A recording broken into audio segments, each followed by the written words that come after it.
Noite, começando a nossa escola bíblica dominical no ar. E desde já agradecemos os irmãos que vai participar conosco, que vai estar conosco nesta noite para aprender a palavra de Deus. E também agradecendo a Deus pela oportunidade que o mesmo tem nos dado na noite desse dia, de estar na sua presença, de agradecer e exaltar o nome desse Deus poderoso para a glória do seu nome, e agradecer a Ele desde já para a glória do seu nome. Estudar a lição número 10 desta noite, o ministério de mestre ou doutor. Quero que vocês fiquem aí conosco para aprender da parte de Deus desta noite com o nosso professor, irmão Alcides. Nesta noite vai trazer o ensinamento da escola bíblica dominical desta noite, e você daí da sua casa possa aprender a palavra de Deus junto conosco nesta noite. Antes de nós começarmos, nós vamos fazer uma oração desta noite, apresentar a Deus o trabalho que vai ser feito nesta noite.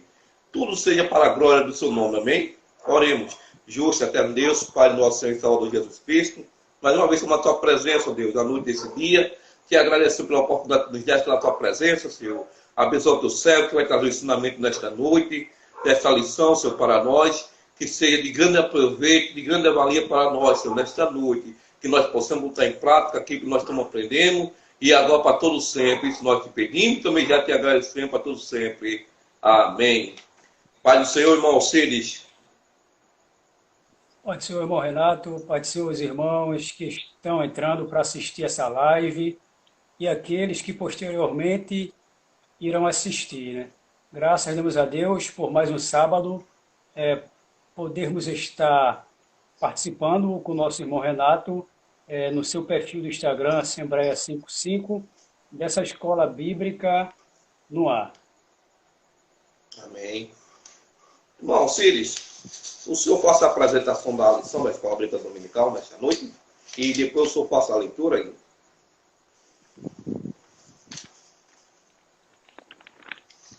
A lição que vamos estudar hoje é a lição de número 10, que tem como título o Ministério de Mestre ou Doutor.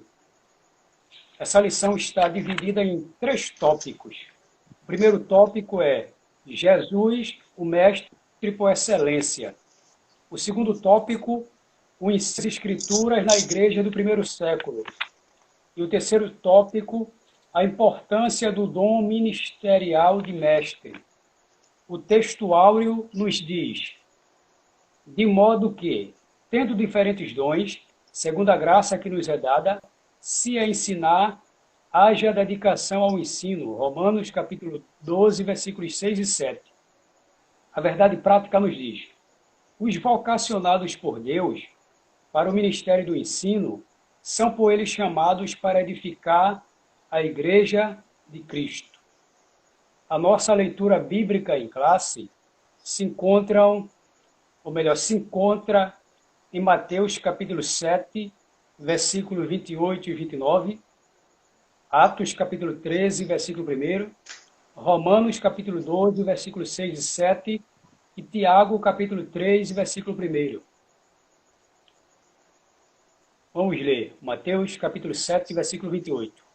E aconteceu que, concluindo Jesus este discurso, a multidão se admirou da sua doutrina, porque os ensinava com autoridade, e não como os escribas. Atos capítulo 13, versículo 1. Na igreja que estava em Antioquia, havia alguns profetas e doutores, a saber, Barnabé e Simeão, chamado Níger, e Lúcio, Cirineu, e Manaém, que fora criado com Herodes, o tetrarca, e Saulo. Romanos capítulo 12, versículos 6 e 7. De modo que, tendo diferentes dons, segundo a graça que nos é dada, se a profecia seja ela segundo a medida da fé, se é ministério seja em ministrar, se é ensinar, haja dedicação ao ensino. Tiago capítulo 3, versículo 1. Meus irmãos, muitos de vós não sejam mestres, sabendo que receberemos mais duro juízo. Amém? E, bom, Seres, graças a Deus pela leitura que foi feita desta noite. E nós temos aqui só que agradecer a Deus por tudo. Desde já pelos irmãos que estão aqui conosco, que ainda vão entrar. Vamos começar o encerramento da lição desta noite, para a glória de Deus. Irmão Cindy, a primeira pergunta. Como Jesus, um mestre por excelência, se portava diante dos seus ouvintes? Essa é uma pergunta de grande importância. Nós tivemos, no mundo antigo, na antiguidade, e Jesus viveu nesse período aí da chamada antiguidade, porque a antiguidade vai ali de 3.500 antes de Cristo até 476 depois de Cristo. E Jesus ele viveu no primeiro século, ele veio nesse período chamado de Idade Antiga ou Antiguidade. O que é que ocorre? Existiam muitos mestres ali entre os judeus e também entre outros povos, como entre os gregos, entre os romanos, vários mestres. Mestre de filosofia, mestre de retórica, mestre da lei, mestre de certas religiões. E Jesus superou a todos eles de tal forma que ele pode ser considerado como o mestre por excelência. É superior a todos os demais, está acima e além de todo e qualquer mestre que já existiu ou venha a existir. Jesus, como mestre, ele se portava de uma maneira singular. Primeiramente, nós podemos considerá-lo como mestre dos mestres. Você pode perceber no Novo Testamento que Jesus, durante várias vezes, ele foi cercado por mestres da lei judaica, escribas, fariseus, saduceus, herodianos e tantos outros que o interrogavam, faziam perguntas, tentavam pegá-lo em contradição, tentavam muitas vezes achar alguma coisa na sua fala para que o condenassem, mas eles nunca conseguiam, de forma alguma, encontrar nenhum erro, nenhum defeito, nenhuma falha nos ensinamentos de Jesus Cristo. Jesus ensinava de forma tão maravilhosa que o evangelista Mateus, ele escreveu no capítulo 4 e o versículo 23 do seu livro, dizendo que Jesus percorria toda a Galileia, ensinando nas suas sinagogas, pregando o evangelho do reino de Deus e curando todas as enfermidades e moléstias entre o povo. Jesus, ele ensinava, primeiramente, através de parábolas, de sermões, de exortação, de repreensão. Nós temos aí muitos ensinos extremamente famosos de Jesus Cristo. Temos aí o Sermão da Montanha, que vai ali do capítulo 6 em diante de Mateus. Nós temos muitas das suas parábolas, como algumas parábolas no capítulo 13 de Mateus. Temos também o chamado sermão profético dos capítulos 24 de Mateus até o capítulo 25. E o que é que ocorre? Jesus, quando ele estava falando para os seus ouvintes, sendo eles seus seguidores ou não, ele usava a técnica, a prática do ensino. Geralmente, através do ensino, ele mostrava às pessoas o caminho em que elas estavam andando, trazia para essas pessoas o conhecimento acerca de Deus e o quanto elas estavam distantes de Deus, e, ao mesmo tempo, ele as conclamava ao arrependimento. quando Mateus diz que Jesus percorria toda a Galileia ensinando nas sinagogas e pregando o evangelho do reino de Deus, ensinar, ele esclarecia as verdades acerca de Deus para as pessoas. Pregar era quando ele conclamava, convidava aquelas pessoas ao arrependimento. E, consequentemente, as suas palavras tinham tanto poder que diz que muitas maravilhas e milagres aconteciam entre o povo. De sorte que ele curava os vários males, moléstias que acometiam aquelas pessoas. Glórias a Deus. Nós temos aí que Jesus, ele tentou ser encurralado, como já falamos, durante várias vezes, pelos mestres da época. Você pode perceber que em Mateus, capítulo 22, você vai ter uma questão bem interessante, quando chega perto de Jesus, escribas, fariseus, herodianos, e questionando acerca do tributo. Eles perguntam para Jesus, é lícito pagar tributo a César ou não? Eles queriam tentar enredar Jesus e condenar Jesus perante o Império Romano, achando que Jesus iria criticar o governo, achando que Jesus iria incitar uma revolta contra Roma, porque os judeus estavam extremamente oprimidos, dominados pelo Império Romano, e tendo que pagar vários tributos a Roma. Além do mais, sofrendo com toda a exploração dos publicanos e chefes dos publicanos, que cobravam acima daquilo que era devido. E o que é que Jesus vai responder? Vai dizer o seguinte, me apresenta uma moeda, e eles mostram a moeda. E Jesus vai dizer, de quem é essa imagem? De quem é essa inscrição aqui na moeda? Aí vão dizer, de César. Ele vai dizer, pois não, pois dê a César o que é de César, e a Deus o que é de Deus. E as pessoas vão ficar ali, maravilhadas com aquilo que ele diz. Porque ele não se coloca contra o governo, e ele traz à consciência das pessoas que os homens têm obrigação para com o governo desse mundo e para com o governo divino, que é o nosso Deus, glórias a Deus. Quando esses se retiram, o mesmo capítulo diz que os saduceus vão chegar lá com uma pergunta acerca da ressurreição. E eles acreditavam que não havia ressurreição. E o que é que ele vai fazer? O que é que eles vão fazer, os seus, que acreditavam não haver ressurreição? Eles vão contar uma história de um irmão que tinha ali cerca de 6 irmãos e que ele era casado com uma mulher e ele morreu.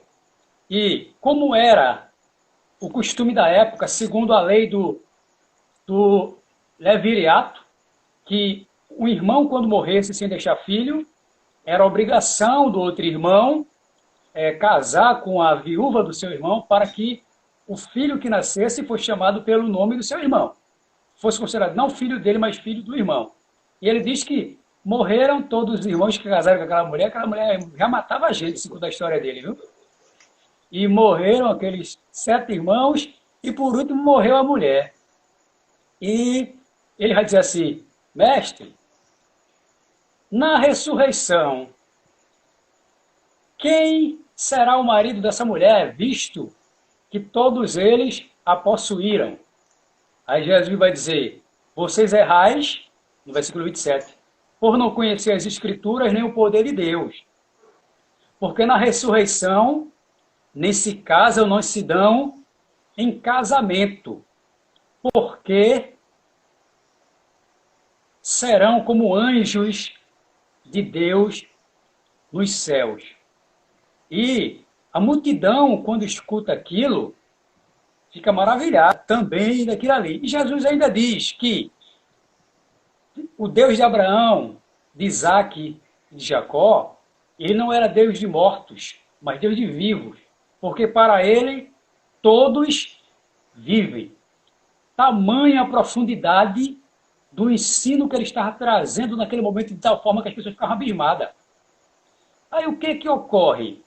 Os doutores da lei escutaram que Jesus ele fez emudecer os saduceus. E eles chamaram lá um doutor da lei, muito versado, ficava muito preparado para tentar apanhar Jesus em alguma contradição. E esse mestre da lei, ele chega para Jesus, perguntando a Jesus qual era o grande mandamento da lei. E Jesus responde que o grande mandamento da lei era amar a Deus de toda a alma, todo pensamento, todo entendimento, todas as forças. E o segundo, amar o próximo como a si mesmo. Aí ele, não tendo o que responder para Jesus, ele quis se justificar e disse: quem é meu próximo? Aí Jesus conta aquela história do bom samaritano. Veja a situação como era. A própria lição está trazendo no capítulo 7 de Mateus, versículos 28 e 29, que quando ele terminou ali de proferir o seu sermão da montanha, na verdade, muitos o conhecem ali a partir do capítulo 5, como o sermão das bem-aventuranças.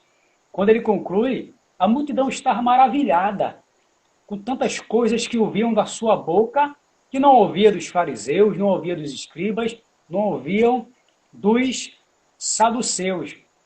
Porque a mensagem que Jesus trazia não era uma mensagem qualquer, não era uma mensagem baseada nas tradições, não era uma mensagem para agradar os seus ouvintes, não era uma mensagem de homens, não, mas era a mensagem do próprio Deus falando aos homens.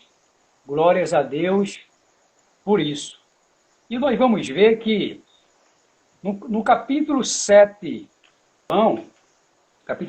de João, Jesus, quando estava ensinando no templo, no dia da festa dos tabernáculos, diz que nos versículos 45 e 46, os servidores ou os guardas do templo que os sacerdotes haviam mandado prender Jesus, eles voltam sem ele.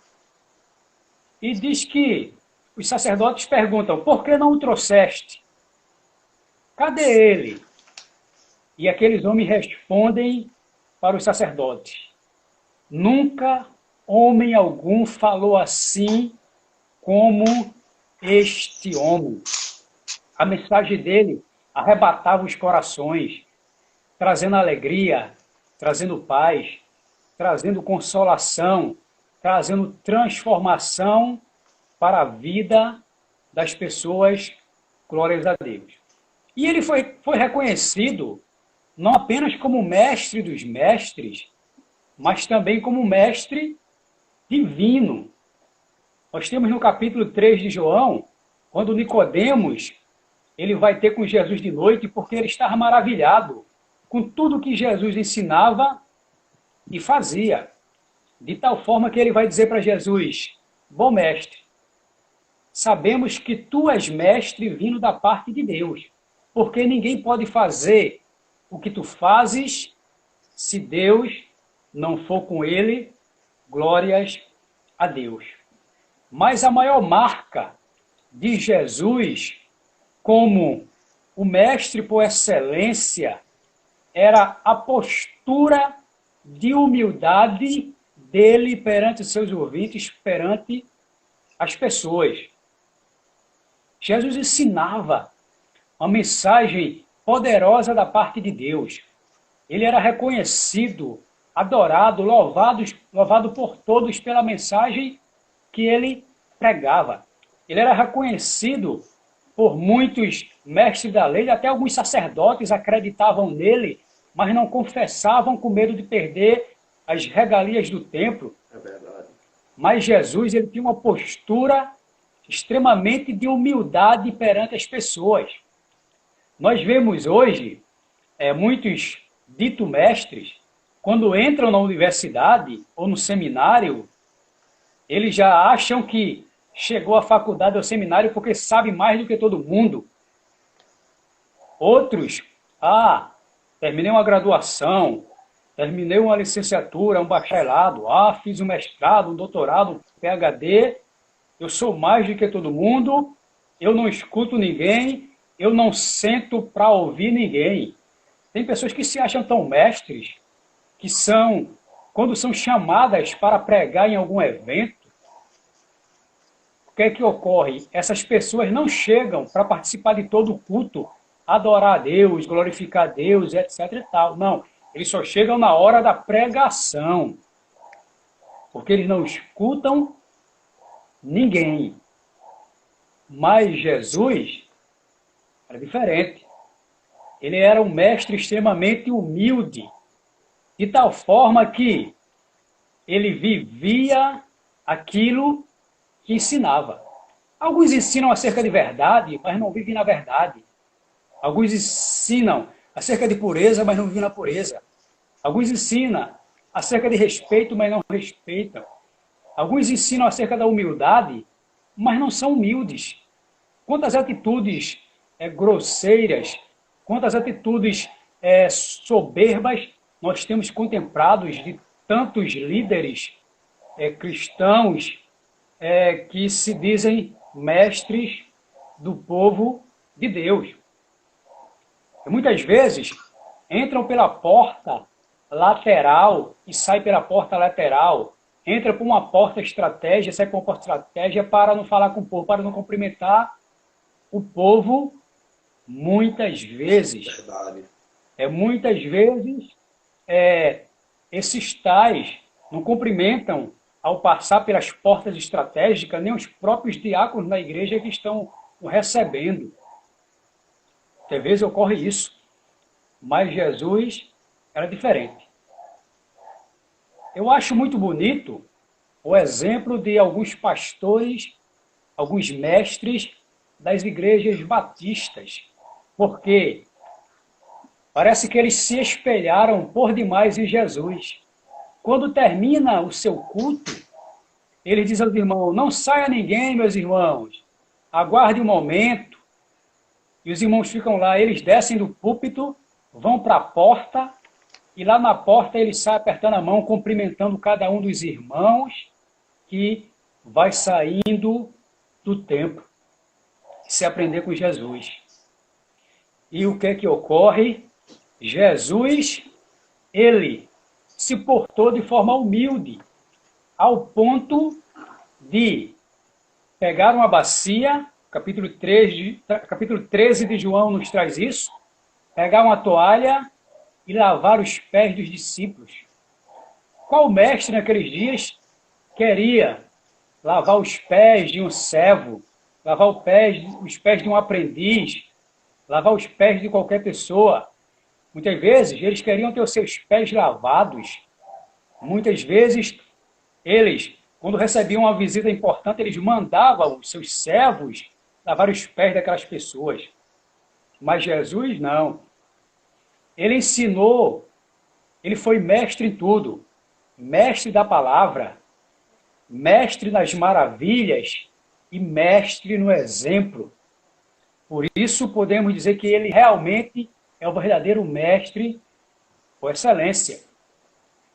Você tem que muitos filósofos do mundo antigo, eles não permitiam que todas as pessoas ouvissem as suas prédicas, os seus ensinos.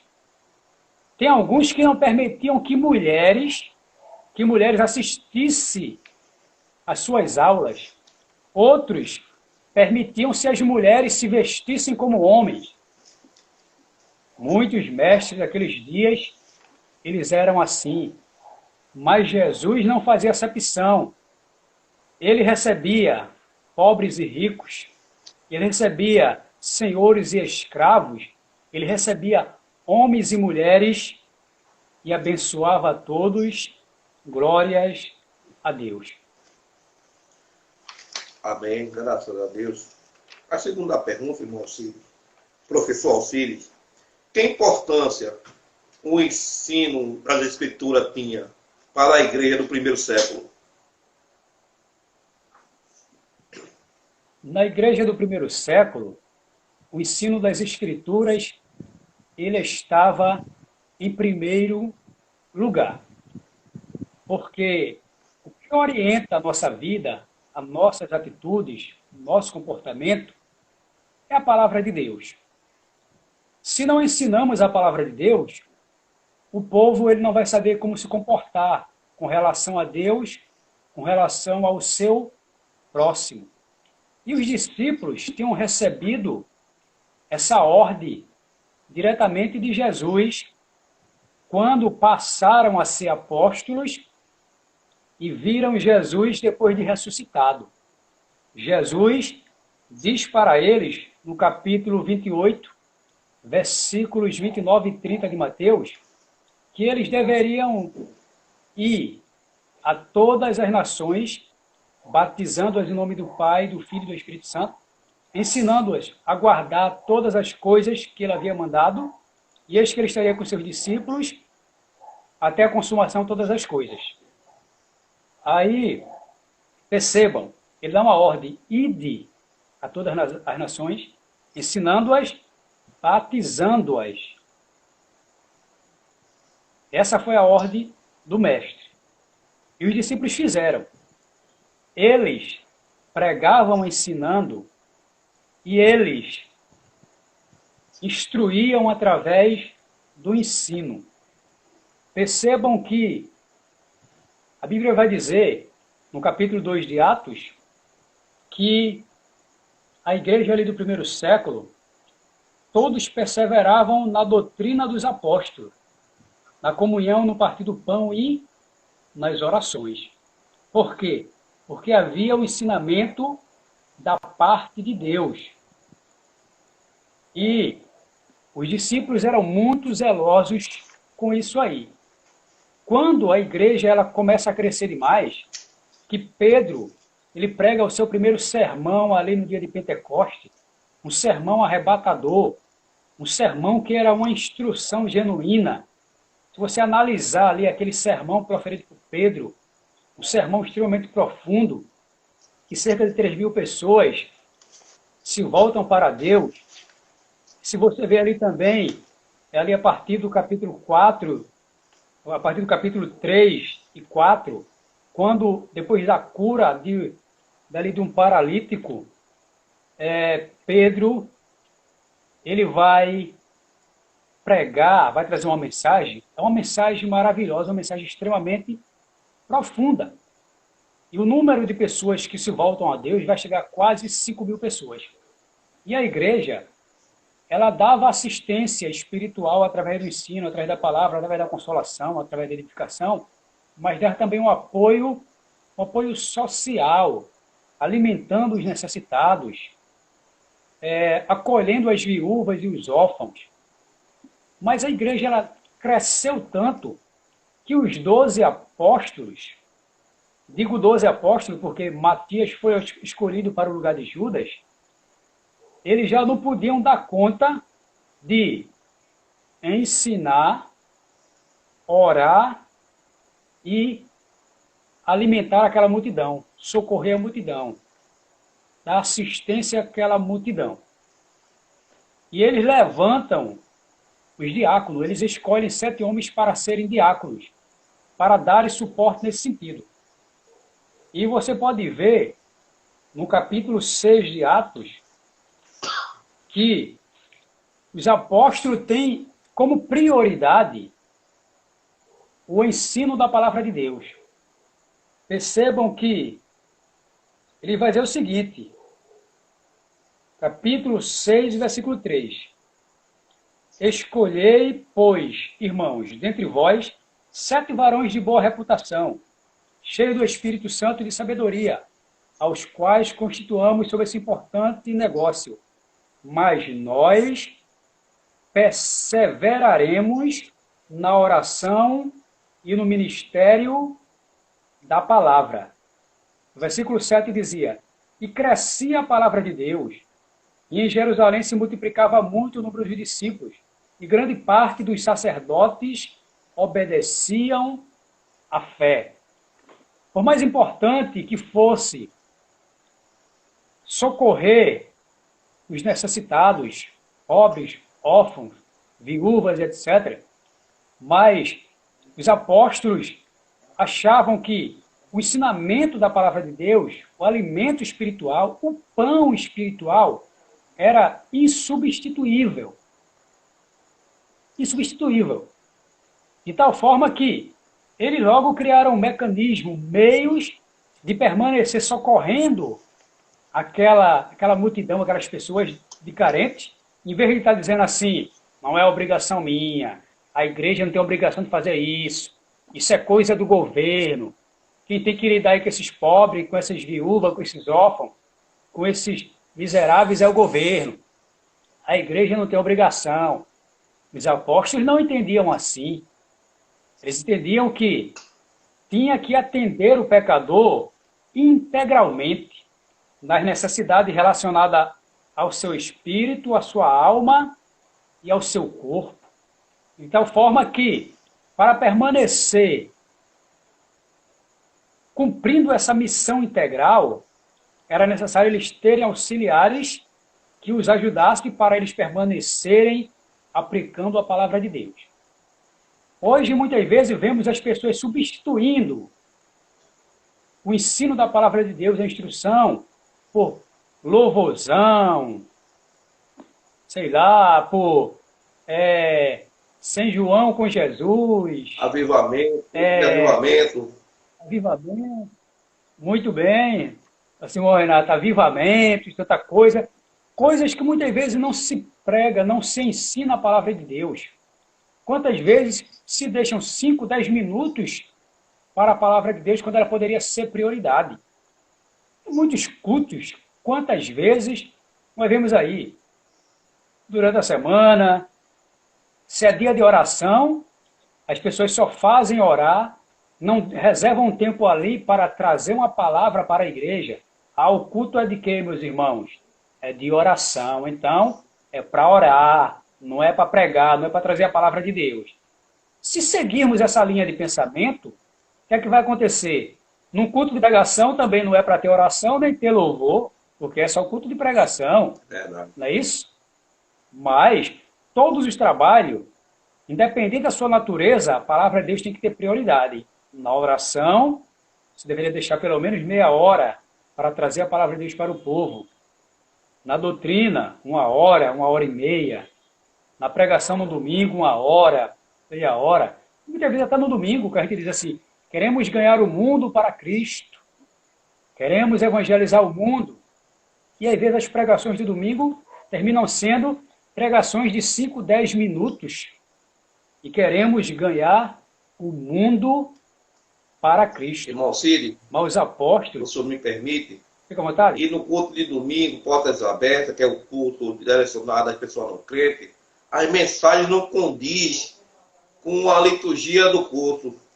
A mensagem tem que ser uma mensagem cristocêntrica. Os irmãos querem trazer mensagem de ciclo de oração, de avivamento. Como é que o pecador vai entender a essência da mensagem da cruz? Verdade. Muito bem colocado, Simão Renato. Muitas vezes os hinos de pregação são hinos de oração, são hinos de doutrina, não são hinos voltados para conduzir as pessoas a Cristo. E as mensagens são assim, tem pessoas que dizem: Deus faz como quer. É verdade, Deus faz como quer.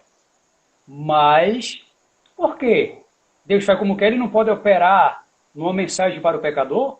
Ele não pode batizar com o Espírito Santo numa mensagem para o pecador? Ele não pode curar numa mensagem para o pecador? Ele não pode consolar numa mensagem voltada para o pecador?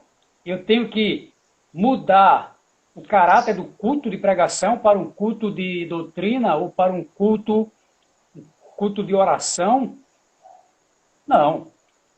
Deus, se ele quiser operar, ele vai operar no culto de oração com a mensagem voltada para a oração. num culto de doutrina com a mensagem voltada para instruir, num culto de pregação com a mensagem voltada para o pecador, ele vai permanecer operando, porque a palavra é dele. Quem produz o efeito na vida do pecador é o Espírito Santo. O homem é o canal, é um instrumento que Deus usa, que Deus escolhe, que Deus capacita para ministrar, ensinar a sua poderosa palavra. Glórias a Deus. E o ensinamento da igreja primitiva, que tinha tanta prioridade, ficou conhecido como a doutrina dos apóstolos. Aquele conjunto de ensinamentos que os apóstolos aprenderam com Jesus e que levaram à frente, continuaram passando para a igreja e continuaram levando para os pecadores, era conhecido dessa forma. A doutrina dos apóstolos não era algo do homem, algo criado por homens, não, mas era o que eles haviam aprendido, recebido de Cristo. Percebam que o apóstolo Paulo, quando ele vai ensinar sobre a Santa Ceia na igreja aos Coríntios, ele está falando sobre a Santa Ceia, ele vai dizer o seguinte: Santa Ceia do Senhor, 1 Coríntios, capítulo 11, versículo 23. Paulo vai dizer: porque eu recebi do Senhor o que também vos ensinei, que o Senhor Jesus, na noite em que foi traído, tomou o pão.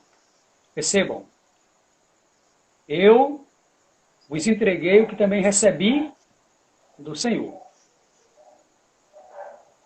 Aos Gálatas, Paulo ele vai trazer uma mensagem muito poderosa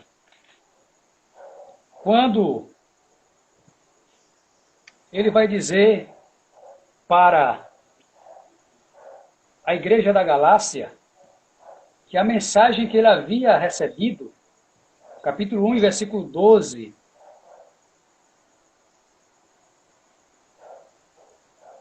capítulo 1, versículo 12, versículo 11 e 12 de Gálatas, ele vai dizer o seguinte: mas vos faço saber, irmãos, que o evangelho que por mim foi anunciado não é segundo os homens, porque não recebi nem o aprendi de homem algum, mas pela revelação de Jesus Cristo. Glórias a Deus. Ele vai fazer essa afirmação nesse capítulo. E vejam que no capítulo 4, ele vai trazer algo de extrema importância também.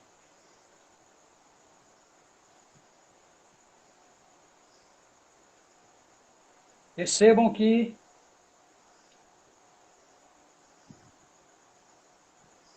capítulo 4,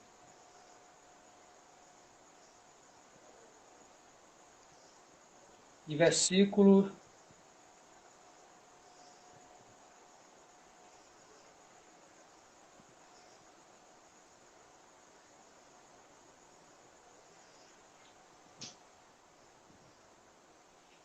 versículos 16 diante. Ele vai dizer: fiz-me acaso vosso inimigo dizendo a verdade? Eles têm zelo por vós, não como convém, mas querem excluir-vos, porque para que vos tenhais zelo por eles? É bom ser zeloso, mas sempre do bem, e não somente quando estou presente convosco. Meus filhinhos, por quem de novo sinto as dores de parto, até que Cristo seja formado em vós. Glórias a Deus. Veja como Paulo encarava a sua responsabilidade de instruir, de ensinar aos cristãos, aos servos de Deus, aos servos do Senhor e Salvador Jesus Cristo.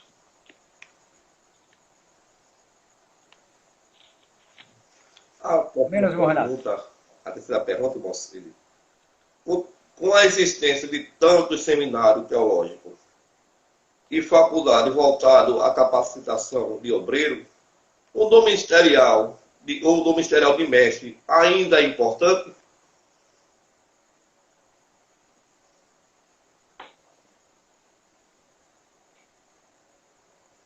Com a existência de tantos seminários teológicos e faculdades voltadas à capacitação de obreiros, se o dom ministerial de mestre ainda é importante, com certeza, extremamente importante, e ele nunca foi tão importante, ou nunca precisamos tanto da manifestação, da atuação, da concessão desse dom, do dom de mestre ou doutor aos obreiros de Deus, como nos dias de hoje, nesses últimos dias que estamos vivendo. O seminário, faculdade, é extremamente importante. Conhecimento secular, conhecimento de história, de geografia, filosofia, de sociologia, é extremamente importante. Por quê?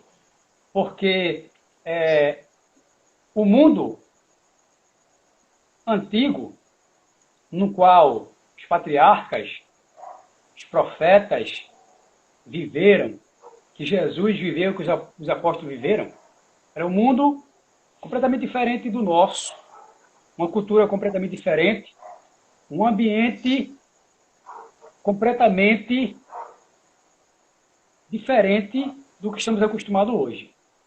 E o conhecimento acerca da geografia, da história, da filosofia, da cultura do mundo antigo, pode ajudar bastante ao mestre no ensinamento da palavra de Deus. Ao mesmo tempo, se você pensar quem traduziu a Bíblia para tantos idiomas diferentes, quem traduziu. Hoje temos a Bíblia em praticamente quase todos os idiomas. Mas quem traduziu a Bíblia para outros idiomas foram pessoas versadas, foram pessoas instruídas, foram pessoas que estudaram, que tinham conhecimento muitas vezes do grego, do hebraico, do latim, do aramaico e tantas outras línguas, até línguas consideradas hoje como línguas mortas. Você percebe que a Septuaginta, que é a chamada versão dos 70, a versão dos 70, ela foi traduzida por cerca de 70 homens sábios, instruídos ali entre os judeus. Eles pegam a Bíblia ali do hebraico, do original, e traduzem para o grego. Aí você vai perceber que você tem também a Peshitta, com a tradução da Bíblia para o síriaco. Essa tradução foi feita por um homem sábio também. Se você chegar na Idade Média, você tem a Vulgata, chamada Vulgata Latina, conhecida como a tradução de Jerônimo, ou São Jerônimo. Ele era um homem muito versado, estudado, que traduziu a Bíblia para o latim. Mas se você pensa em William Tyndale, que traduziu a Bíblia para o inglês, você vai ter que ele também era um homem muito instruído, conhecedor das línguas originais. Mas se você pensa Lutero, que vai traduzir o Novo Testamento para o alemão, estudou demais. Mestrado, chegou ao doutorado e traduziu a Bíblia para o alemão. Aí você tem a Bíblia no português. Aí pode dizer, a Bíblia de Almeida. Todas as Bíblias no português, elas são de Almeida. João Ferreira de Almeida, que foi um ex-padre que se converteu ao Evangelho, se tornou pastor e ele traduziu a Bíblia para o português.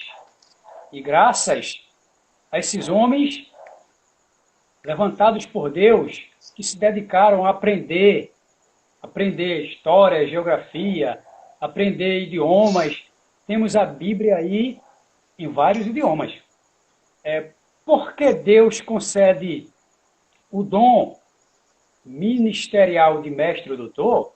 Isso não quer dizer que nós não devemos estudar, não devemos nos instruir, não devemos ir a um seminário, a uma faculdade, não devemos ler, não devemos estudar. Não, porque Paulo, ele mesmo diz, na leitura que temos feito, a leitura bíblica em classe, que quem ensina age a dedicação ao ensino.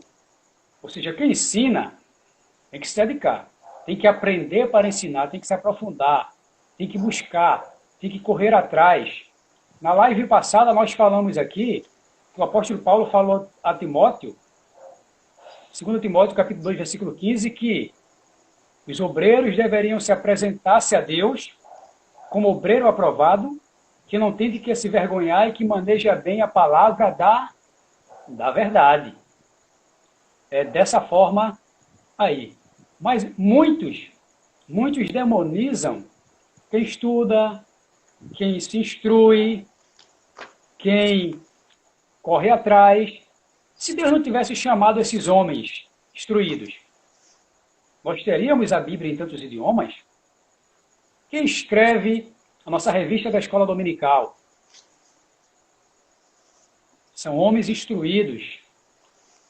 Mas o problema é quando o homem começa muitas vezes a colocar seu conhecimento secular acima da palavra de Deus.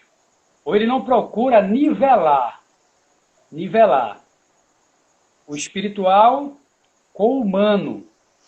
Aí ele começa realmente se afastar daquilo que Deus quer. Mas é importante hoje o dom ministerial de mestre, como falamos, extremamente importante. Importante, que Jesus mostrou a sua importância. Jesus foi quem deu mestres à igreja. Se não houvesse necessidade, ele não daria.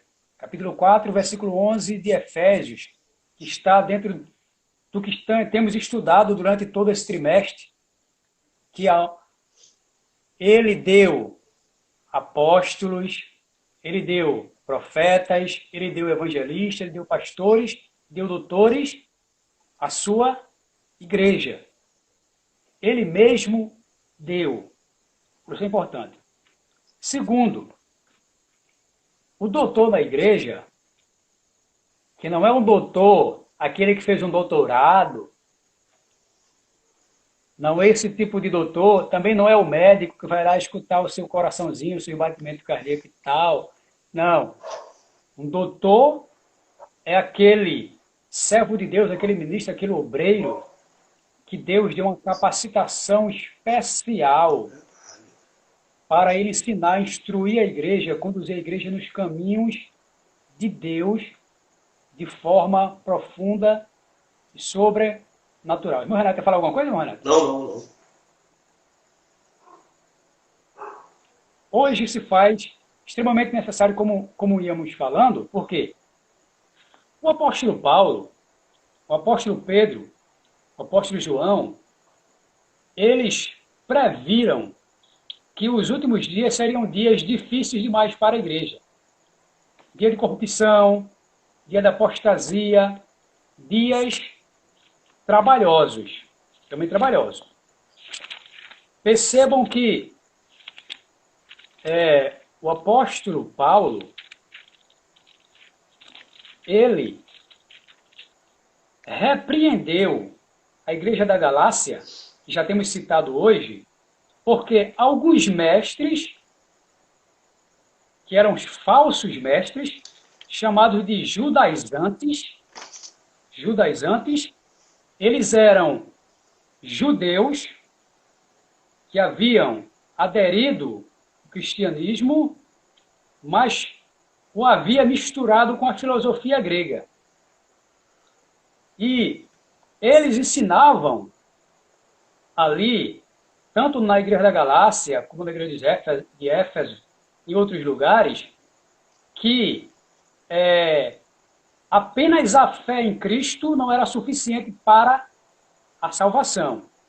Mas os cristãos deveriam também cumprir os rituais da lei, se circuncidar, guardar o sábado, uma infinidade de práticas judaicas.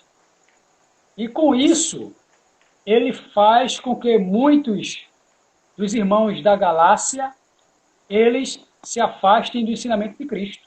E Paulo, escrevendo a carta, no capítulo 3, ele vai dizer: ó insensatos Gálatas, quem vos fascinou, ou quem vos iludiu, quem vos seduziu, para não obedecerdes à verdade, a vós perante os olhos de quem Jesus Cristo já foi representado como crucificado. Só quisera saber isto de vós: recebeste o Espírito Santo pelas obras da lei ou pela pregação da fé? Sois tão insensatos que, tendo começado pelo Espírito, acabais agora pela carne? Será que em vão tenhas padecido tanto? Se é que isso também foi em vão, aquele, pois, que vos dá o Espírito e que obra maravilha entre vós, o faz pelas obras da lei ou pela pregação da fé? Paulo indaga dessa forma os irmãos lá da igreja da Galácia, tentando conduzi-los de volta a Cristo, porque mestres se introduziram dentro da igreja e acabaram afastando pessoas da palavra de Deus, do evangelho genuíno. Aquele evangelho que Paulo havia pregado, havia ensinado a os servos de Deus. E percebam que Paulo vai dizer aos Gálatas o seguinte: olhe, ainda que eu mesmo, ou um anjo descido dos céus, vos anuncie outro evangelho, além do que eu tenho anunciado, seja anátema. Ele diz: eu recebi de Cristo e foi isso que eu ensinei. Se amanhã eu ensinar outra coisa diferente do que Cristo me deu, que eu passei para vocês, não recebam, porque possa ser que eu tenha me desviado, possa ser que eu tenha me afastado de Deus. Se eu mesmo voltar com outra doutrina, não aceito. Verdade. Paulo dizia isso aos Gálatas. Ele dizia: ainda que apareceu um anjo trazendo outro evangelho além desse que eu preguei, seja anátema. Glória a Deus. Se não tivesse mestres como Paulo, para combater o engano, combater as heresias, combater certos ensinos, como a igreja do primeiro século iria sobreviver? De forma alguma. Tem muitos hoje, os líderes, que quando vê certos grupos hereges religiosos, olha, eles, olha, dão uma carreira para não se deparar com eles, para não bater de frente. Ficam com medo de certos grupos aí. Mas Paulo os enfrentava. Paulo os instruía a Cristo. Paulo vai dizer também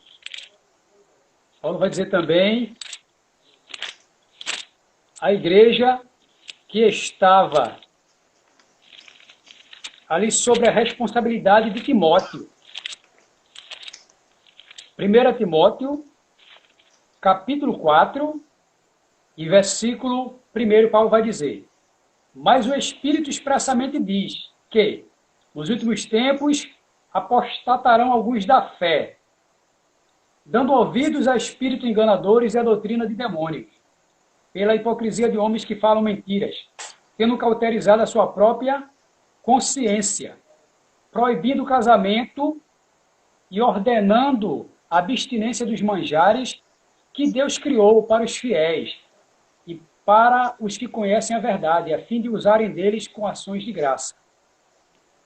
Porque toda criatura de Deus é boa, e não há nada que rejeitar sendo recebido com ações de graça, porque pela palavra de Deus e pela oração é santificada. Paulo ele previa uma apostasia extrema nos últimos tempos. E percebam que ele vai dizer também, 2 Timóteo, capítulo 3, versículo 1 e diante, ele diz: sabe, porém, isto, que nos últimos dias sobrevirão tempos trabalhosos, porque haverá homens amantes de si mesmo, avarentos, presunçosos, soberbos, blasfemos, desobedientes a pais e mães, ingratos, profanos, sem afeto natural, irreconciliáveis, caluniadores, incontinentes, cruéis, sem amor para com os bons, traidores, obstinados, orgulhosos, mais amigos do deleite do que amigos de Deus, tendo aparência de piedade, mas negando a eficácia dela. Destes afasta-te, porque deste número são os que se introduzem pelas casas e levam cativa mulheres nécias, carregadas de pecado, levadas de várias concupiscências, que aprendem sempre e nunca chegam ao conhecimento da verdade. E como Janes e Jambres resistiram a Moisés, assim também esses resistem à verdade, sendo homens corruptos de entendimento e réprobos quanto à fé. Não irão, porém, avante, porque a todos será manifesto o seu desvário, como também o foi o daqueles. Veja o que Paulo nos mostra. Os homens sedutores procuram seduzir a igreja do Senhor, muitas vezes dizendo que estão pregando a Bíblia, a palavra de Deus. E Pedro também traz um alerta. Na sua segunda epístola, no capítulo 2, versículo 1, ele diz que: e também houve entre o povo falsos profetas, como entre vós também haverá doutores que introduzirão cobertamente heresias de perdição, e negarão o Senhor que os resgatou, trazendo sobre si mesmo repentina destruição. E muitos seguirão as suas dissoluções, pelos quais será blasfemado o caminho da verdade. E por avareza farão de vós negócio com palavras fingidas, sobre os quais já de largo tempo não será tardia a sentença, e a sua perdição não dormita. Glórias a Deus. Porque eu vim trazendo as orientações de Paulo, as orientações de Pedro, acerca dos últimos tempos, um período de apostasia, um período de corrupção, um período muito trabalhoso. Por quê? A igreja de Deus, ela já sofreu muitos ataques por parte de Satanás, com o objetivo de destruí-la. Satanás, ele atacou a igreja para destruí-la nos primeiros séculos, através de perseguições, matando cristãos, matando.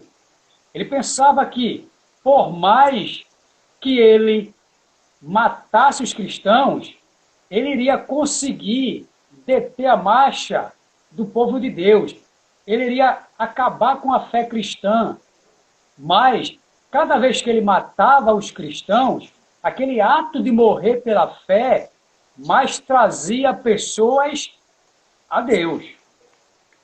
As pessoas viam os cristãos que não negavam a sua fé, preferiam morrer pela sua fé, e o diabo diz assim: puxa, estão perdendo, não adianta matar esses cristãos, porque enquanto mais mata, o povo vê eles morrerem pelo seu Salvador e acabam se convertendo também. A fé poderosa deles é demonstrada através da sua morte por Cristo. Diga, irmão Renato. É como Paulo diz, né? Porque não tenho minha vida por preciosa. Eu tenho que cumprir com o ministério que recebi do Senhor Jesus. Ele não tinha vida preciosa. precioso para eles era Jesus. E hoje já não pode dizer a mesma coisa, hoje já não está do mesmo jeito, porque as coisas mudaram muito nesses últimos dias, nesses últimos séculos, que se aproxima a vida de Cristo. E também, se não fosse assim, a Bíblia não, né, não falava a verdade. Exatamente. Aí você percebe que o diabo tentou destruir a igreja através da perseguição, matando os cristãos, não conseguiu. Ele mudou de estratégia. E a oficialização do cristianismo, na verdade, levou o cristianismo à romanização. Fez com que o cristianismo perdesse as suas características originais.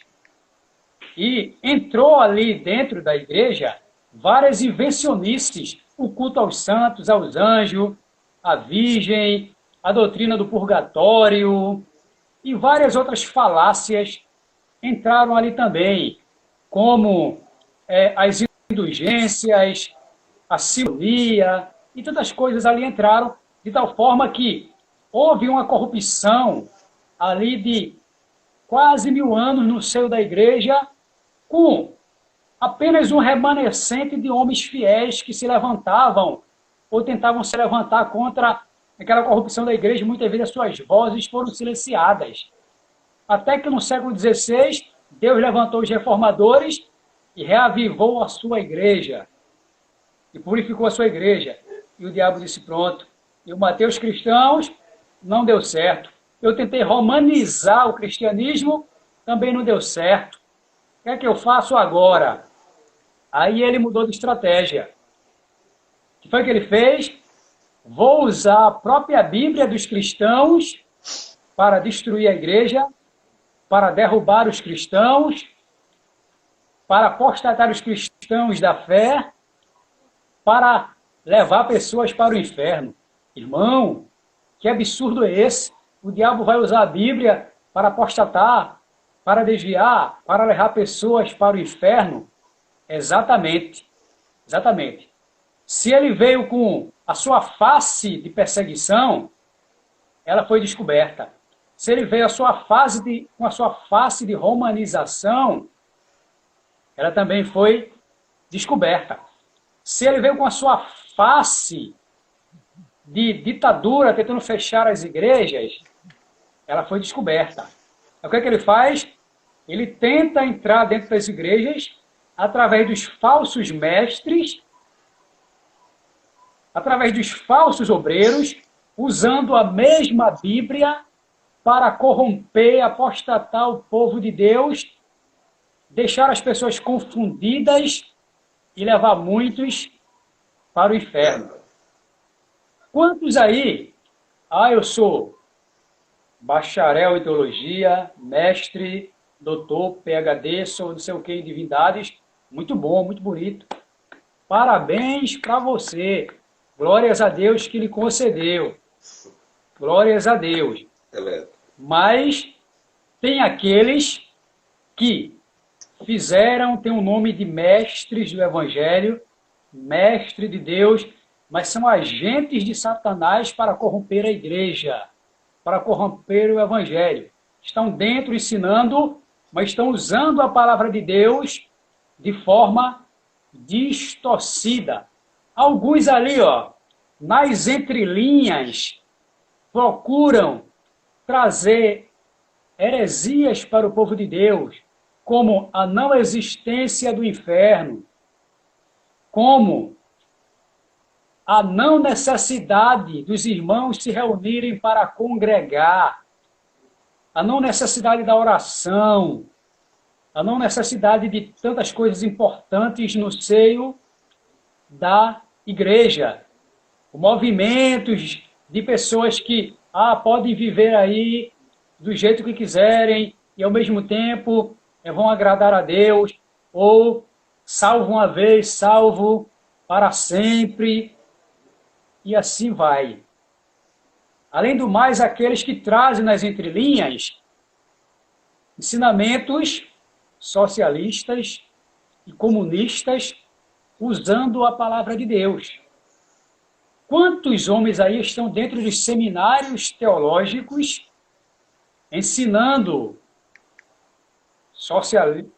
socialismo, comunismo, tentando fazer uma igreja corretamente de forma política, ou uma igreja, como alguns muitas vezes dizem, uma igreja tolerante, que é tolerante com todos, que aceita todos. A igreja aceita todos, mas quando as pessoas vêm para a igreja através de Cristo, elas são transformadas porque o pecado não prevalece. Glórias a Deus.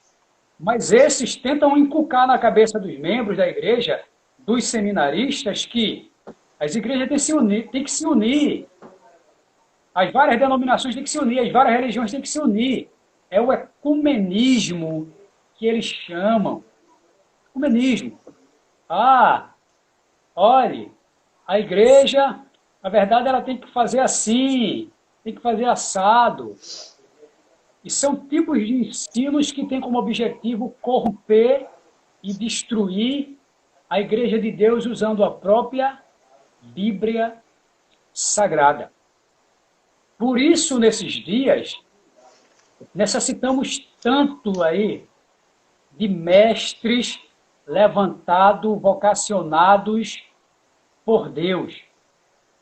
Porque só assim o engano, só assim a falsa doutrina, só assim a heresia, só assim a apostasia no meio do povo de Deus vai ser descoberta.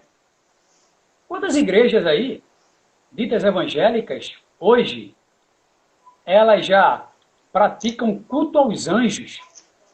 Está lá a cadeira do anjo, ninguém senta ali porque é a cadeira do anjo. É o anjo. Tanto o anjo humano, o anjo homem, né, que ninguém senta naquela cadeira, quanto também o anjo, o ser espiritual, que ele está ali dentro da igreja operando, batizando, curando, etc. e tal. Vem de onde? Dos falsos mestres. Ao mesmo tempo, aqueles que pregam ou procuram pregar no meio evangélico, que certas coisas que a Bíblia condena é lícita, como o homem viver com várias mulheres ao mesmo tempo, como o homem está trocando de mulher como se troca de roupa, como o homem não ter certas responsabilidades para com a sua família, para com a sociedade, para com o governo, e etc. Eles vão ensinando dessa forma. E ele vai trazendo, construindo uma igreja politicamente correta perante o mundo, mas uma igreja desviada diante de Deus. O irmão Renato aí como mestre, outros mestres aí, estão sendo vocacionados por Deus para combater esse tipo de coisa e conduzir a igreja num caminho de Deus, como o apóstolo Paulo assim fez, como o apóstolo Pedro também fez, como o apóstolo João assim fez, quando a igreja que ele tomava conta está sofrendo ataque dos gnósticos, aquele movimento chamado de gnosticismo. Ele era o mestre da parte de Deus que pôde combater esse tipo de ensinamento. Às vezes estamos aplaudindo, né? Aplaudindo certos termos usados dentro da igreja como fosse da parte de Deus.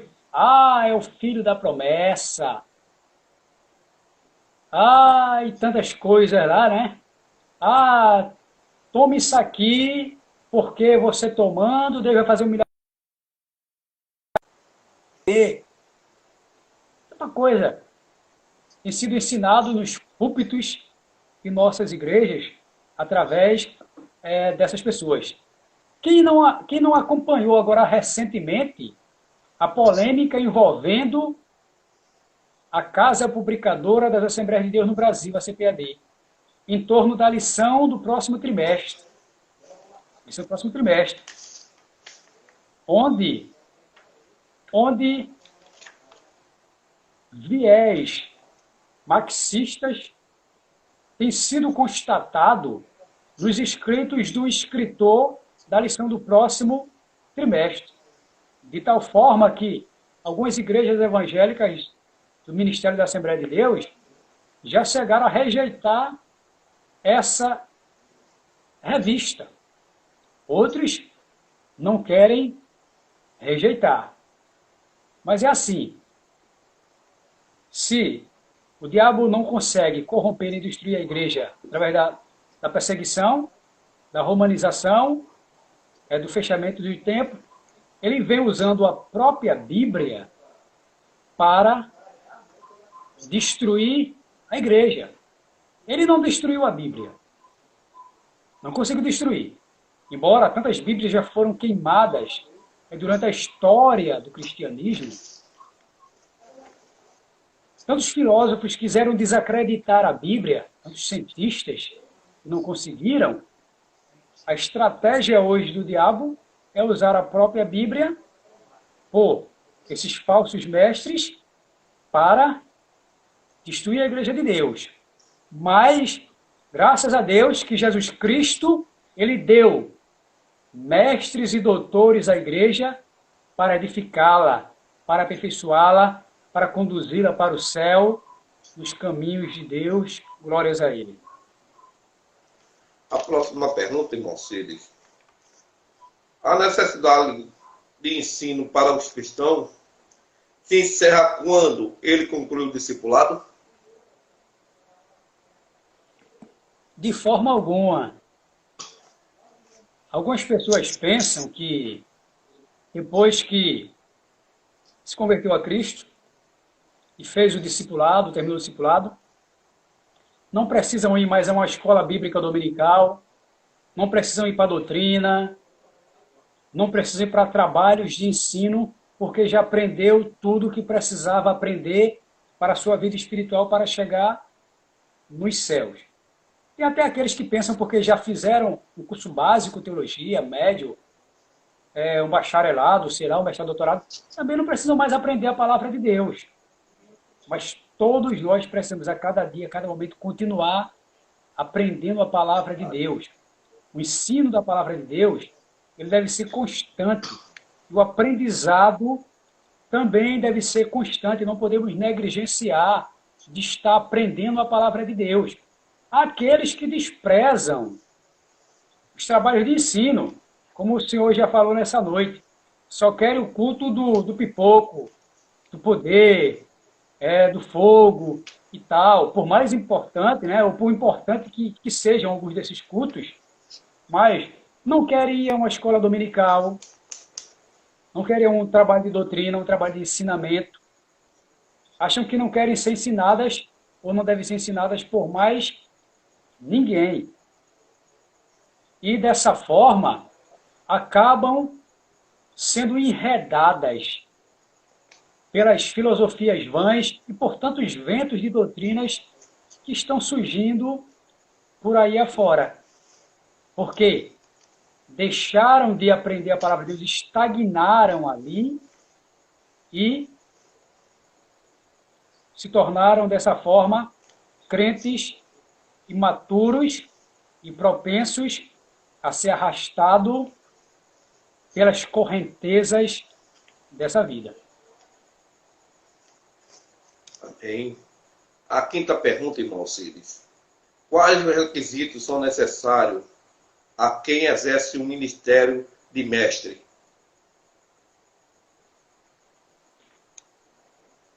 Jesus Cristo, ele foi o mestre por excelência e ele demonstrava certas características, certas qualidades em sua vida, como já falamos nessa noite. Os apóstolos, eles também demonstravam qualidades, habilidades, capacidades para exercer o ministério que foi dado pelo Senhor. E quando eles foram escolher homens para cuidar da igreja, para estar à frente da igreja, para conduzir congregações, para conduzir ensinos, eles escolhiam um homem com várias características. E nós percebemos que Entre as características e requisitos necessários para o homem ser considerado um mestre do povo de Deus, primeiro ele tem que ser vocacionado por Deus, chamado por Deus, levantado por Deus. Jesus, ele disse aos seus discípulos em João, capítulo 15, versículo 16, não me escolheste vós a mim, mas eu vos escolhi a vós e vos nomeei, para que vades dizer fruto, e o vosso fruto permaneça, a fim de que tudo quanto em meu nome pedido ao Pai, ele vos conceda. Percebam que Paulo era um dos fariseus mais zelosos do judaísmo, mas Jesus teve um encontro com ele no caminho de Damasco e o tornou um dos seus apóstolos, dos maiores evangelistas do primeiro século e um dos grandes mestres do cristianismo, que escreveu ali 13 cartas. Quase metade do Novo Testamento foi escrito por esse grande homem vocacionado por Deus. Se aquele que pretende ser mestre do povo de Deus, ele não é vocacionado por Deus, ele vai sofrer um duro juízo, como disse Tiago no capítulo 3, versículo 1 da sua epístola, que está aqui na leitura bíblica em classe. Quando muitas pessoas interpretam de forma diferente, né? Interpretam que isso aqui significa que o homem não deve estudar, não deve buscar conhecimento, né? Ou não deve chamar qualquer outra pessoa de mestre. Não é dessa forma. É que se é exigido demais de um mestre, ele é julgado, ele é avaliado, ele passa pelo crivo. Já pensou um homem chamado mestre que não sabe ensinar, que não sabe confortar, que não sabe pregar, que não sabe cuidar do povo de Deus, como ele será julgado? Segundo, ele tem que dar testemunho de fé. Testemunho de fé de que ele realmente é um salvo na pessoa bendita de Jesus Cristo. Primeiro requisito para quem se aproxima de Deus é crer que ele existe, capítulo 11, versículo 6 de Hebreus, e que é galardoador daqueles que o buscam. E que ele nos salvou através do seu plano grandioso, enviando Cristo para esse mundo. E que nós fomos salvos, estamos salvos e seremos salvos. Não é que nós não fomos salvos, a salvação é depois da morte, etc. Tal. Ou que Deus sabe lá quando, quem é que vai salvar, depois que ele julgar, etc. Não. A Bíblia nos mostra. O homem é salvo no momento em que ele recebe a Jesus como Salvador, ele permanece salvo durante sua vida, e ele será salvo quando ele partir desse mundo para estar com o Senhor. Porque ele alcançará a salvação eterna, aquele nível da salvação que jamais ele poderá perder. Mas tem pessoas que estão aí intituladas como mestres do povo de Deus e não têm certeza de que são salvas, que Jesus morreu realmente para salvá-los e que o sacrifício de Jesus seja suficiente para salvar todos aqueles que se chegam a ele. Não. Aí, muitos dizem, né, que o homem tem que aceitar Jesus e depois tem que quebrar as maldições, tem que fazer isso, tem que fazer aquilo, como que o sacrifício de Jesus na cruz do Calvário não fosse suficiente para salvá-lo. como que depois que Jesus perdoou os pecados dele e o tornou um salvo, ele ainda tivesse sob condenação. Essa forma que muitos entendem. Terceiro, o mestre ele tem que se dedicar à leitura e ao estudo da palavra de Deus. Já falamos nessa noite que Jesus repreendeu os saduceus, capítulo 22, versículo 27 de Mateus, dizendo que eles erravam por não conhecer as Escrituras nem o poder de Deus. Já em João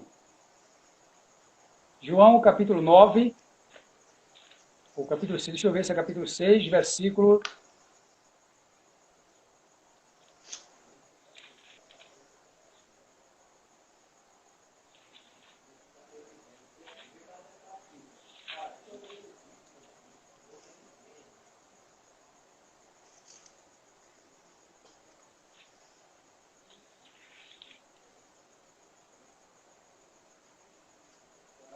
Livro de João,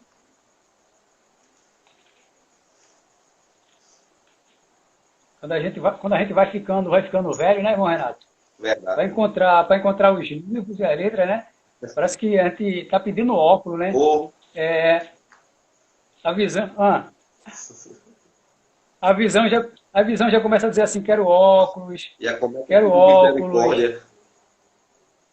A gente bota uma lumináriazinha para iluminar aqui, para tentar ajudar a gente, mas aí você tem que começar aumentando o tamanho das letras da Bíblia, né? É verdade. É como que se diz assim, ai, meus 15 anos, que saudade de meus 15 anos e tal. É mesmo assim.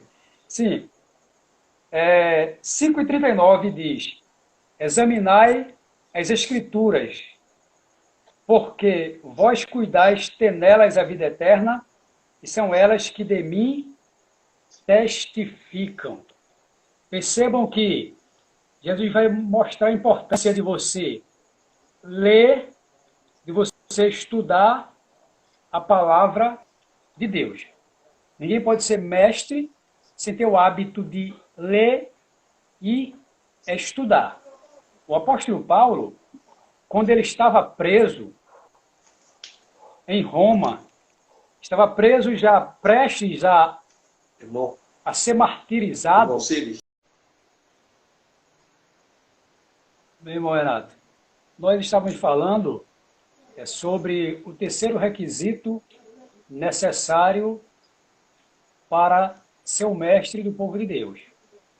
E estavam falando sobre o hábito de ler e estudar a Bíblia. E estávamos falando que o apóstolo Paulo, quando estava preso em Roma antes de ser martirizado, ele fez um pedido a Timóteo. E o pedido está em 2 Timóteo, capítulo 4, versículo 13. Quando vieres, traze a capa que deixei em Troade, em casa de Carpo, e os livros, principalmente os pergaminhos.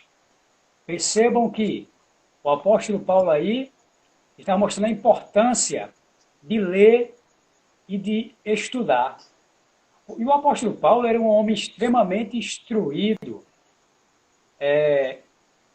Aquele homem que foi criado aos pés de Gamaliel, aquele homem que o apóstolo Pedro o elogiava nas suas epístolas, dizendo que Paulo escrevia com grande eloquência, com grande sabedoria, de tal forma que há pontos difíceis de entender nas suas epístolas. Pedro dizendo isso acerca de Paulo. Mesmo assim, ele não deixava de ler nem de estudar a palavra de Deus. Estava preso, não conseguiu levar certos materiais que precisava para estudar, para ler. Ele recomenda que Timóteo, ou melhor, ele solicita que Timóteo leve esse material para ele. Antes, porém, ele já havia instruído Timóteo, orientado Timóteo, que ele, como um bom obreiro, ele, como um pastor de igreja, um mestre, ele deveria, na verdade, se dedicar de forma que o apóstolo Paulo se dedicava à leitura e ao ensino da palavra de Deus.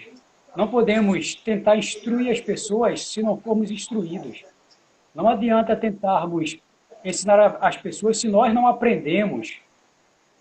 E o apóstolo Paulo dizia para Timóteo, na primeira epístola, no capítulo 4, e o versículo 13, persiste em ler, exortar e ensinar, até que eu vá. Paulo não dizia assim, não. Paulo não dizia assim, ó, é só orar e Deus dá na hora, não, viu? Paulo não dizia isso, não. Paulo não dizia assim, olha, o Espírito Santo vai lembrar você que você não leu. O Espírito Santo vai dar a você a mensagem que você não conhece. Não. Timóteo, persiste em ler, exortar, ensinar, até que eu vá. Agora, tem muitas pessoas querendo ser mestres do povo de Deus e muitas vezes não leram nem sequer, pelo menos uma vez na vida, o Novo Testamento. Imagina a Bíblia toda. Querem ser mestres do povo de Deus. Não conhecem as doutrinas fundamentais da fé cristã. Querem ser mestres do povo de Deus. Ah, irmão, eu não consigo ler um capítulo, 2 capítulos, 3 capítulos por dia, não. Não consigo ler, não, porque fica muito pesado, muito puxado, eu não consigo ler. Às vezes, nós perdemos 1 hora, mais importante que seja, 2 horas, 3 horas, passamos meio-dia, o dia todo, nas nossas redes sociais. Não estou condenando ninguém aqui, eu também tenho redes sociais. Tá certo? Estou falando para vocês através das redes sociais. Mas às vezes perdemos tanto tempo com as redes sociais, não temos tempo para ler, nem estudar a palavra de Deus. Se você vê, segundo o saudoso pastor e teólogo Antônio Gilberto, no seu plano de leitura da Bíblia em um ano, ele dizia que se o cristão ele lê 4 capítulos da Bíblia, de segunda a sábado, e no domingo ele lê 5 capítulos, em um ano ele termina a leitura da Bíblia. Existem outros planos que são mais rigorosos, 6 meses, 3 meses e tal, etc. Mas é o seguinte, se você levar em conta o plano de leitura bíblica de Antônio Gilberto, você vê ler 4 capítulos da Bíblia de segunda a sábado e 5 no domingo, para terminar a leitura da Bíblia em um ano,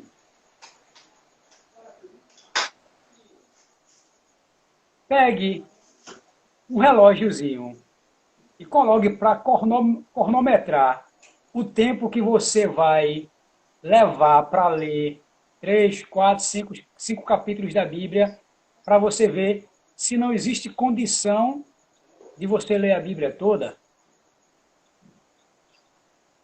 Eu já fiz o teste várias vezes, dependendo do capítulo, você pode levar 10 minutos para ler 3, 4, 5 capítulos, 20 minutos, meia hora, 40 minutos. Depende do capítulo. Estudar.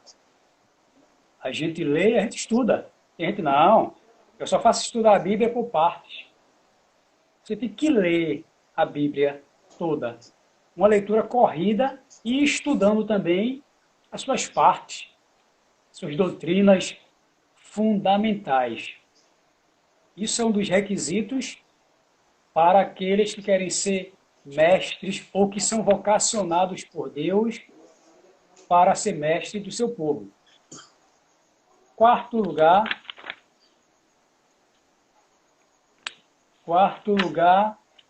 tem que também se preparar intelectualmente. O preparo espiritual, a oração, o chamado Deus é importante. Mas também, como falamos no começo, temos que estudar, aprender a geografia do mundo bíblico, a história do mundo bíblico, a cultura do mundo bíblico. Precisamos aprender outros tipos de conhecimento que nos sirvam também para estudarmos e transmitirmos a mensagem da Bíblia Sagrada. algumas pessoas, para justificar que não querem se dedicar à leitura, ao estudo da Bíblia, ou até o seu preparo intelectual, eles muitas vezes dizem que Pedro não sabia ler, Jesus também não sabia ler, não era instruído. Eles pegam por base alguns textos isolados, nos quais alguém diz assim, como ele fala tão maravilhosamente, não tendo aprendido, ele não tem letras. Outros pegam o Sinédrio falando acerca de Pedro, dizendo o seguinte, como ele fala dessa forma, se ele não aprendeu, se ele não tem letras? E algumas pessoas imaginam que fosse falta de instrução, de estudo. Na verdade, Pedro, Jesus e outros apóstolos, eles não foram formados nas escolas farisaicas da época, diferente de Paulo. Paulo foi um homem que foi formado, instruído nas escolas farisaicas da época. E Pedro e Jesus, não. Eles não aprenderam, não estudaram aos pés dos grandes mestres fariseus, doutores da lei daquela época, não. Dessa forma, assim. E se nós não tivéssemos homens que se dedicaram a um preparo intelectual, nós não teríamos a Bíblia traduzida para outros idiomas, como nós temos para quase todos os idiomas no mundo, temos a Bíblia, ela traduzida dessa forma.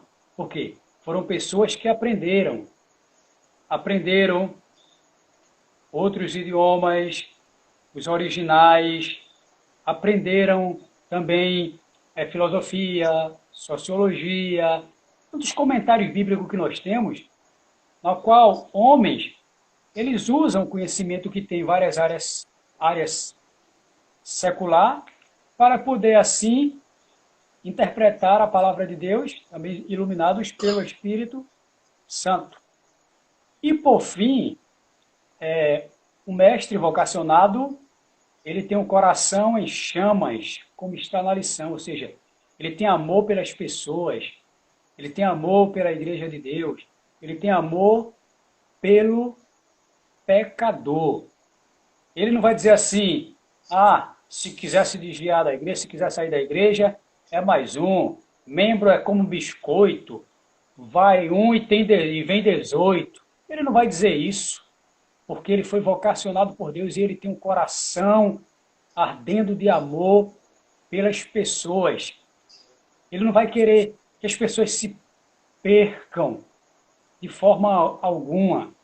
Ele vai querer que as pessoas sejam salvas.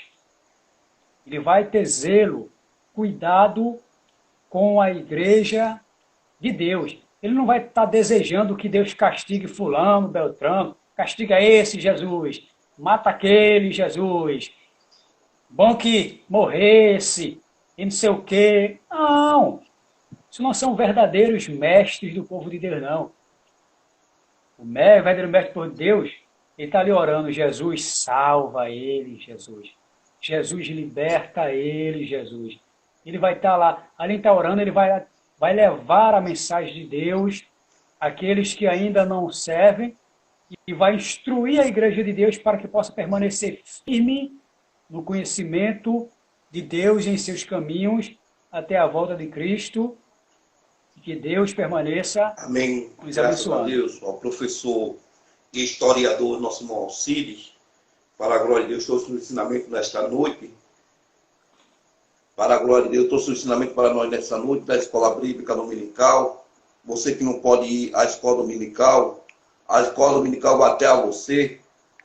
E aqui no estado de Pernambuco, a qual nós estamos vivendo, as igrejas no sábado e no domingo não podem mais abrir por decreto do nosso governador, Paulo Câmara.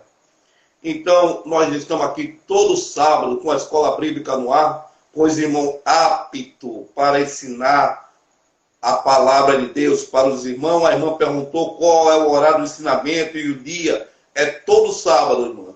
Nós vamos botar assim às 20 horas, porque às vezes começa às 7h40, às vezes o horário mais certo é às 20 horas. Todo sábado tem ensinamento da palavra de Deus. E não perca, Deus tem uma palavra para você.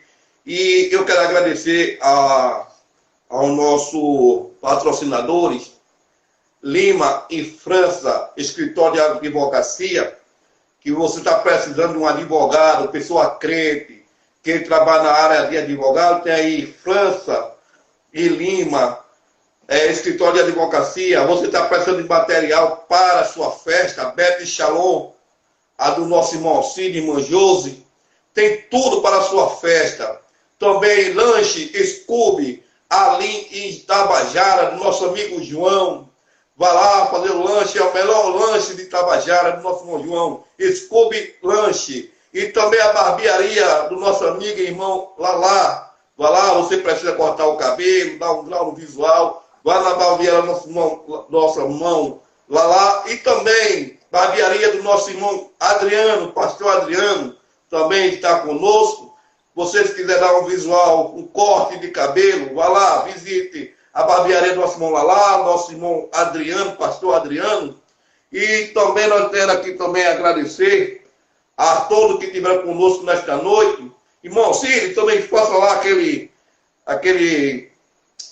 que o senhor falou comigo esta noite.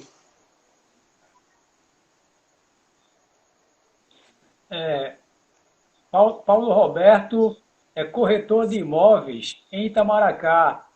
Ele tem lotes, tem kitnets e casas para vender.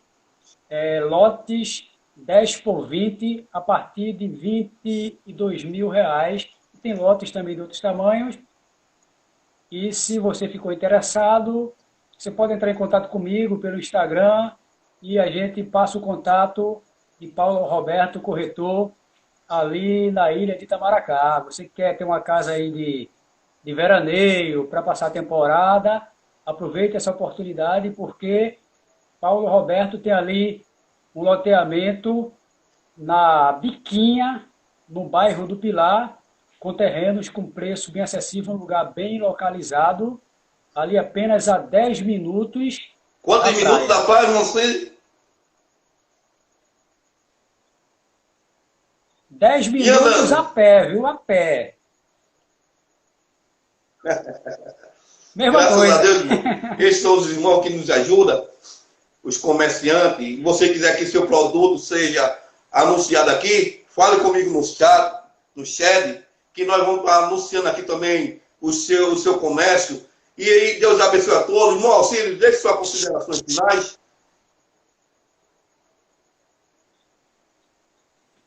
Desde já, eu gostaria de agradecer ao irmão Renato por ter nos convidado para participar nessa noite dessa live.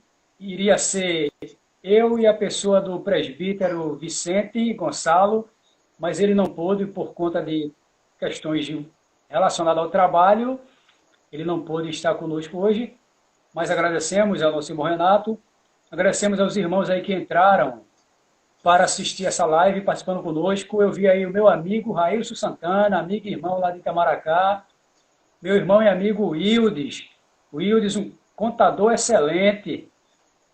Vimos também o irmão Amauri, vimos vários amigos e irmãos aí que entraram, nosso irmão e amigo Adriano, e outros irmãos, se por acaso eu esqueci, mas Deus sabe quem é você. Eu agradeço a você por estar conosco, ter participado.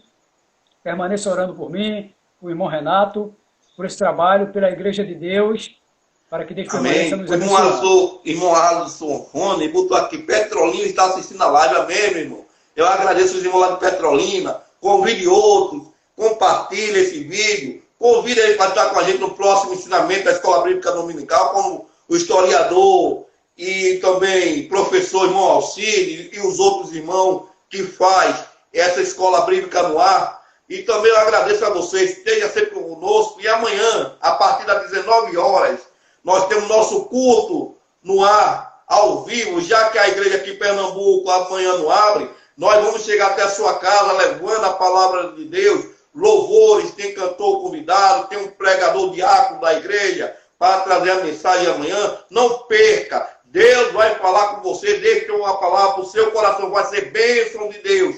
Esteja conosco a partir das 19 horas. Amanhã, 19 horas, nós estamos com o nosso culto ao vivo. Deus vai falar diretamente com você. Mais alguma coisa, irmão Círio?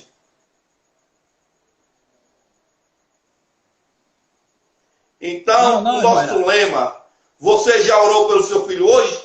Se não orou, ore agora, interceda por ele, apresente ele a Deus, que Deus vai fazer coisa grande. Então, se Deus é por nós, quem será contra nós? E Deus abençoe e até a próxima. Até amanhã eu espero vocês em nossa live. Fique na paz e que Deus os abençoe.